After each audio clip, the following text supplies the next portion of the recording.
कक्षा 6 के बच्चों का संस्कृत की ऑनलाइन कक्षा में स्वागत है। आज हम रुचिरा भाग 1 संस्कृत का 5वां पाठ पढ़ेंगे। सभी बच्चे इस पाठ को ध्यान से सुनेंगे और समझेंगे। पंचमय पाठ है यानी 5वां पाठ। 5वें पाठ का नाम है वृक्षः। वृक्षा यानी ये पेड़ पौधों के बारे में है। वृक्षा यानी पेड़ पौधे। और ये एक छोटी सी कविता है, बहुत सुंदर कविता है। और ये कविता डॉक्टर हर्षदेव माधव के द्वारा लिखी गई है। वृक्षा के ऊपर ये संस्कृत में ये जो कविता है इसको हम पढ़ लेते हैं। सभी बच्चे ध्यान से सुनेंगे। वने वने निवसन्तो वृक्षः वनं वनं रचयन्ति वृक्षः शाखादौलासीना विहगा तै किमपि कूजन्ति वृक्षः पिबन्ति पवनं जलं सन्ततं साधुजना इव सर्वे वृक्षः प्रशन्ति पादै पातालं च नभे शिरस्सु वहन्ति वृक्षः पयोदर्पणे स्वप्रतिबिम्बं कौतुकेन पश्यन्ति हि वृक्षः प्रसार्ये स्वच्छाय संस्तरणं कुर्वन्ति सत्कारं वृक्षः। ये इस तरह कविता पूरी हुई। अब हम इस कविता का भावार्थ समझ लेते हैं। सभी बच्चे ध्यान से सुनेंगे और समझेंगे। वने वने निवसन्तो वृक्ष यानी वने वने यानी हर जंगल में, प्रत्येक जंगल में निवसन्तो रहते हैं। क्या रहते हैं? वृक्षा, पेड़ पौधे। यानी हर जंगल में पेड़ पौधे रहते हैं। वैसे जो जंगल है वो पेड़ पौधों से मिलकर ही जंगल बनता है। अगर पेड़ पौधे नहीं होंगे तो उसको हम जंगल नहीं कह सकते। वनम वनम रचयन्ति वृक्षा यानी हर प्रत्येक जंगल है। वनम वनम यानी प्रत्येक जंगल है, वो उसको रचयन्ति यानी बनाते हैं। वृक्षा यानी पेड़ पौधे, यानी प्रत्येक जंगल को पेड़ पौधे ही बनाते हैं। यानी जो जंगल होते हैं उनको पेड़ पौधे ही जंगल का नाम देते हैं। अगर पेड़ पौधे नहीं होंगे कहीं पर तो उसको हम जंगल नहीं कह सकते। आगे दे रखा है शाखा दोलासीना विहगा तै किमपि कूजन्ति वृक्षा। शाखा दोलासीना विहगा। विहगा यानी पक्षी, उड़ने वाले पक्षी, बर्ड्स। वो शाखा दोलासीना, शाखा यानी जो पेड़ों की ब्रांचेज, पेड़ों की शाखाएं, पेड़ों की डालियां, उनको दौला यानी झूला बनाकर, आसीना यानी बैठते हैं। यानी पक्षी पेड़ों की शाखाओं का झूला बनाकर उस पर झूलते हैं या बैठते हैं। पक्षी पेड़ों की डालियों को झूला बनाते हैं। आपने कभी देखा होगा कुछ पक्षी जो है पेड़ों की पतली डाल पर दूर से उड़कर आते हैं और उन पर बैठते हैं, फिर इस तरह झूला झूलते हैं। कभी नीचे आते हैं, कभी ऊपर आते हैं। तो पेड़ों को, पक्षियों को पेड़ों की डालों पर झूला झूलना बहुत अच्छा लगता है। आगे देखिए, तै किमपि कूजन्ति वृक्षा। तै किमपि कूजन्ति वृक्षा यानी पक्षी जो हैं पेड़ों की डालियों पर बैठकर कूजन्ति यानी कलरव करते हैं। अपनी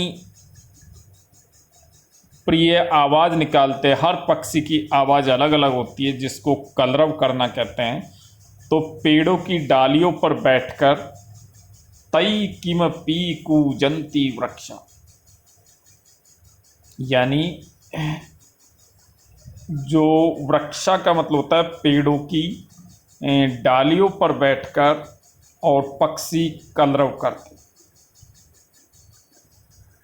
कूजंती यानी कलरव करते, आवाज करते। पिबन्ति पवनम जलम संततम,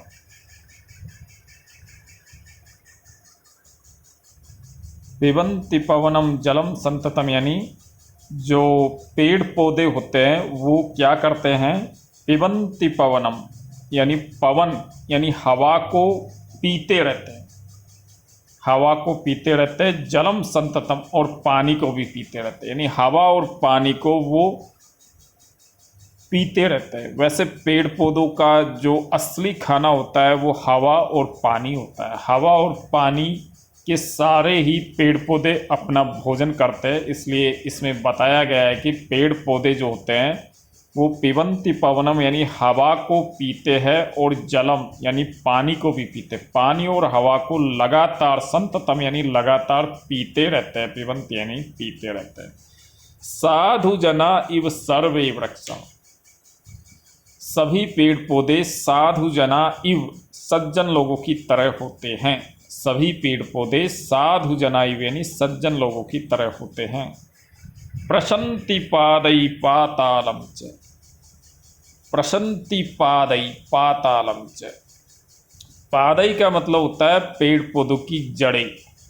पेड़ पौधों की जो जड़ें होती है वो प्रशन्ति यानी छू लेती है, स्पर्श करती है।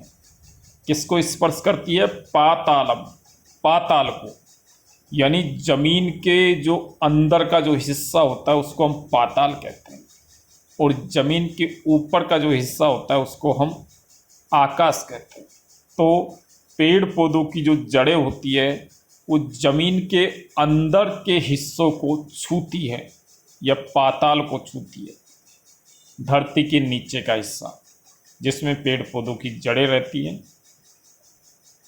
आगे दे रखा है नभय शिरस्सु वहन्ति वृक्षा, और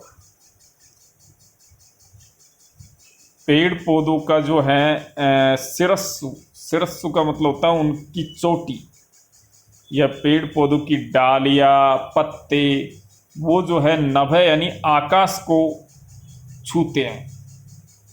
नभय शिरस्सु वहन्ति वृक्षा, वृक्षा यानी पेड़ पौधों के, शिरस्सु यानी डालियाँ पेड़ पौधे और उनका जो शिखर होता है वो नभय वहन्ति, नभय यानी आकाश में विचरण करता है या आकाश को छूता है। पयोदर्पणे स्वय प्रतिबिंबम कौतुकेन पश्यन्ति वृक्षा, पयोदर्पणे यानी पानी रूपी दर्पण में, दर्पण का मतलब होता है शीशा, जिस तरह हम शीशे में अपना तस्वीर देखते हैं उसी तरह पेड़ पौधे भी पानी रूपी शीशे में अपना प्रतिबिंब या अपनी फोटो, अपनी तस्वीर देखते हैं।